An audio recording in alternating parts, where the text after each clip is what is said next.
Hari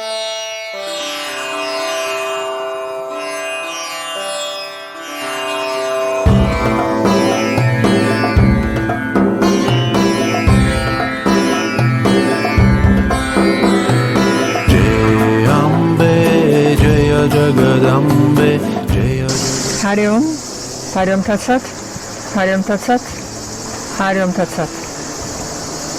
It's the pleasure, it will be the pleasure of all of us at Satyanandashram to welcome you over the auspicious period of Navaratri, to celebrate the Navaratri celebrations, and also to combine your stay with components of a yogic lifestyle based on ways to live the yogic philosophy on an everyday basis.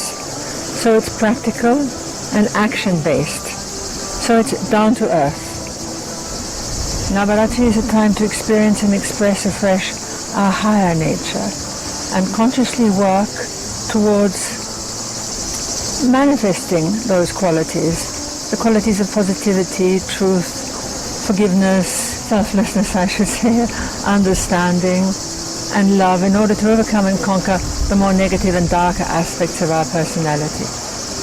It's a time to remind us to connect with the wisdom and the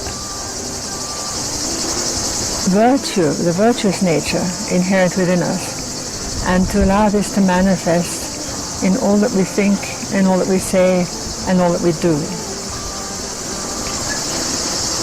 Navaratri is a time to recommit to sadhana and remember and to make a sankalpa, to bring the deeper teachings of yoga and philosophy, practical philosophy, into our lives.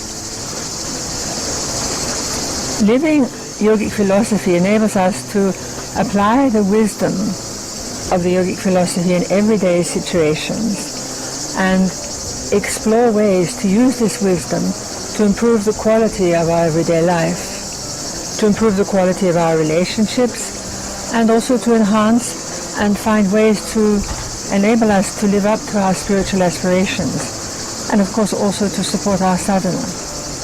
As Sri Swami Satyananda has said, that the greatest lesson we have to learn is the lesson of life. This great lesson of life, how to live a meaningful, fulfilling, and happy life, we do not learn it in the schools or the colleges or the universities of the world.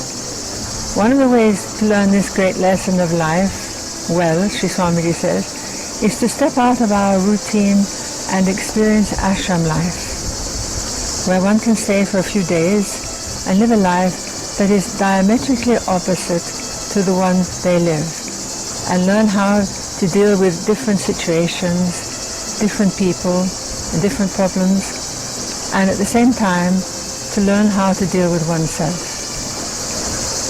Philosophy needs to be practical and deal with the study of proper behavior, human values, the search for wisdom and the meaning of life. It needs to be able to deal with the way we think and view people, circumstances, society and the world and the universe and whatever is happening around us. And it needs to teach us the greatest lesson we have to learn, that being the lesson of life. How to live life well. How to really live life well. What is the meaning of life? What is the purpose of life? And how to live it on a daily basis well. Sri Swami Shivananda summed up his philosophy when he was asked, his philosophy for life, with the words serve, love, give, purify, be good, do good, meditate, realize. The Serenity Prayer, which I'm sure many of you are familiar with, gives another philosophical goal to live by, where it says, God grant me the serenity to accept the things I cannot change, the courage to change the things I can, and the wisdom to know the difference. In ancient Greece, the wise Stoic philosopher Epictetus stressed the importance of coming to an understanding of what you can control and what you can't before going deeper into living one's philosophy.